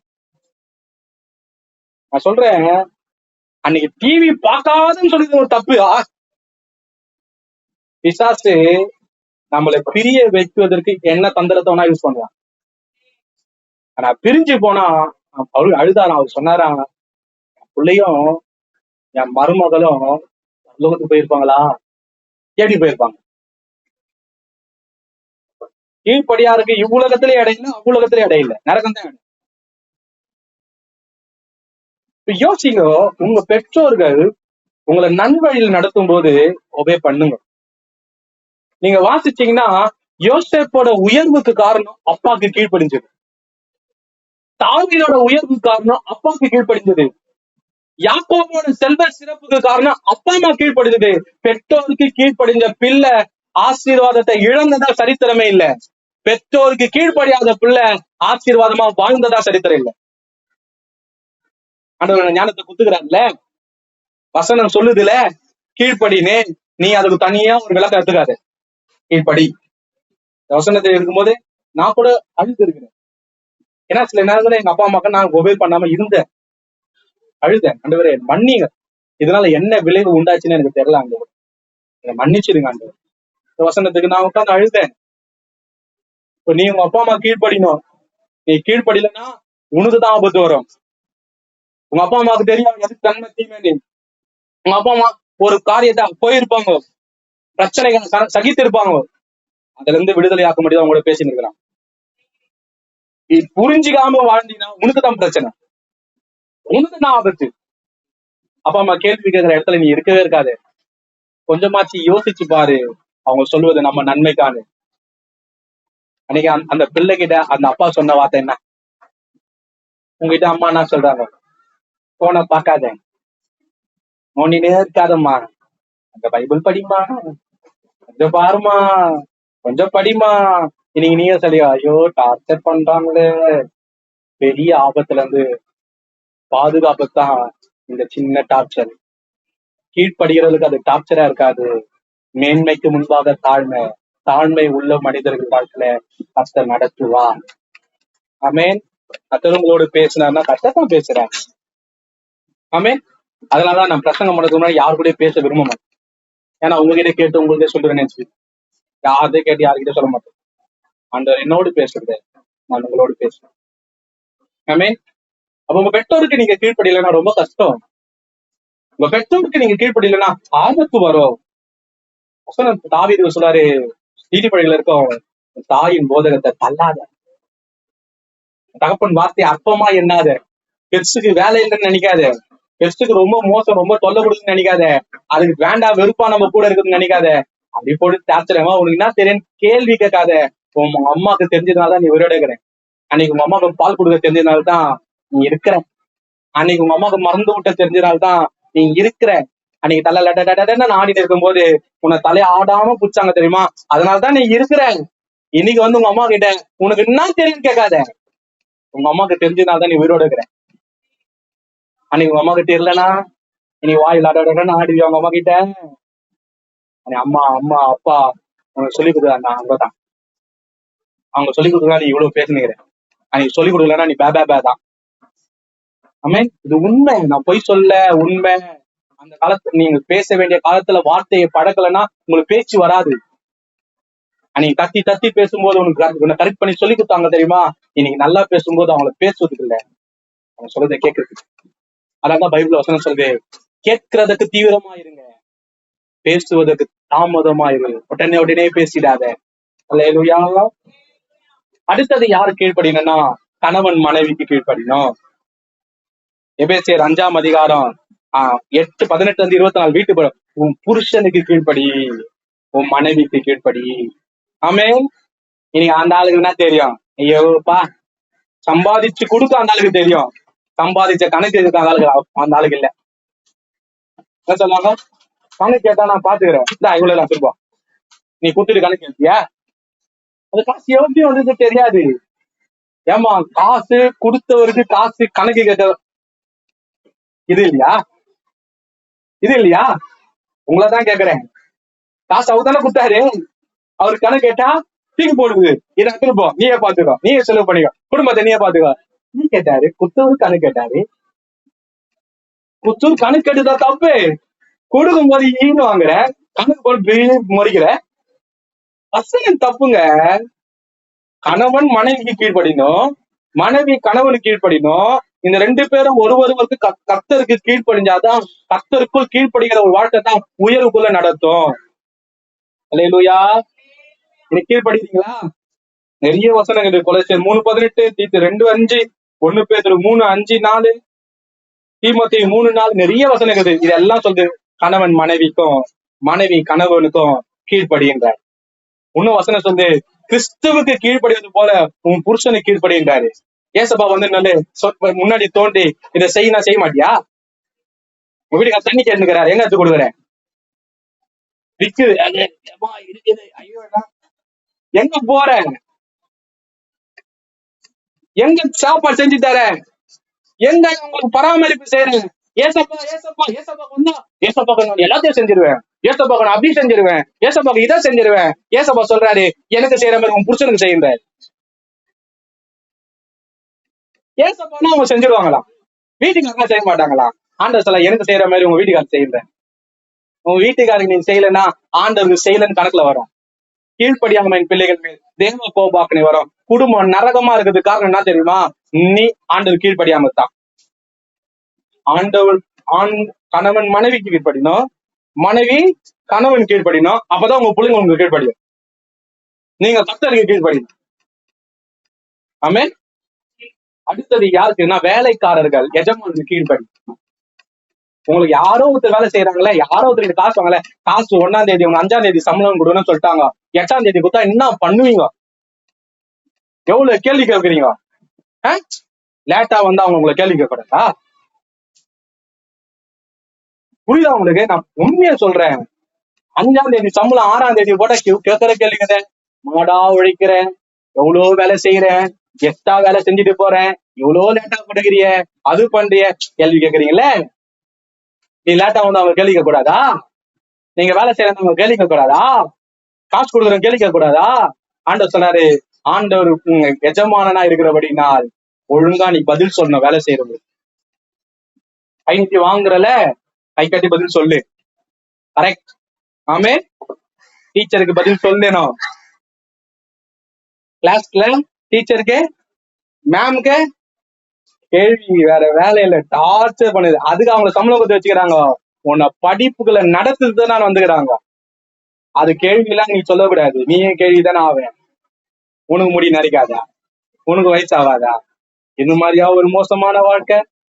எஜமானனு கீழ்ப்படிங்க. வசனம் சொல்லு, மேலான அதிகாரத்துக்கு கீழ்ப்படிங்க, அரசாங்கத்துக்கு கீழ்ப்படிங்க, உங்களை நடத்துறது கீழ்ப்படிங்க, உங்களை வசனம் சொல்ல கீழ்ப்படிங்க. அடுத்தது வசனம் சொல்லு, போதகர் உங்களை நடத்துறது கீழ்ப்படிங்க. வாசிப்போம் 1 பேதுரு 5:5 தானே?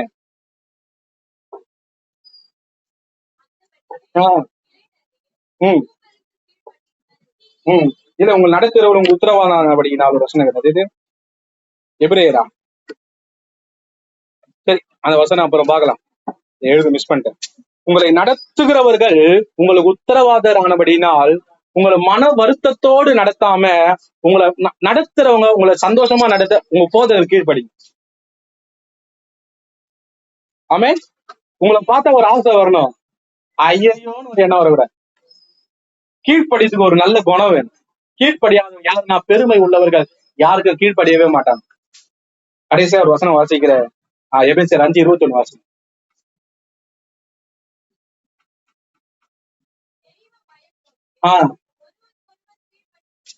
அப்புறம் ரோமர் 13:5 வாசி.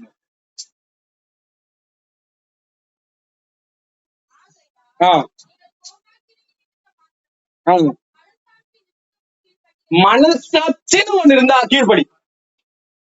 தேவ பயத்தோடு கீழ்ப்படி. கடவுள் நான் பாக்குறேன், நான் சொல்றேன், கர்த்தருக்கு கீழ்ப்படுகிற மனிதன் சாபத்துல இருந்ததா சரித்திரம் இல்லை. கர்த்தருக்கு கீழ்ப்படியாத மனிதன் சாபத்துல இருந்து மீண்டதா சரித்திரமே இல்லை. அப்ப எப்படி கீழ்ப்படினும்னு பேசினேன், கீழ்ப்படியலன்னா என்ன பிரச்சனை பேசினேன், எப்படி கீழ்ப்படினும்னு பேசினேன், கீழ்ப்படிதான் என்ன ஆசீர்வாதம் வரும்னு சொல்லியிருக்கிறேன், யாருக்கு கீழ்ப்படினும் சொல்லியிருக்கிறேன். ஆமென்.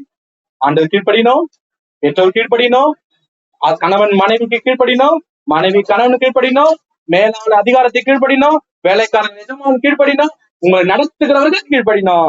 எப்படி கீழ்ப்படினா, உனக்கு மனசாட்சின்னு ஒண்ணு இருக்குதுல, அதுல தேவ பயத்தை வச்சு கீழ்ப்படிங்க.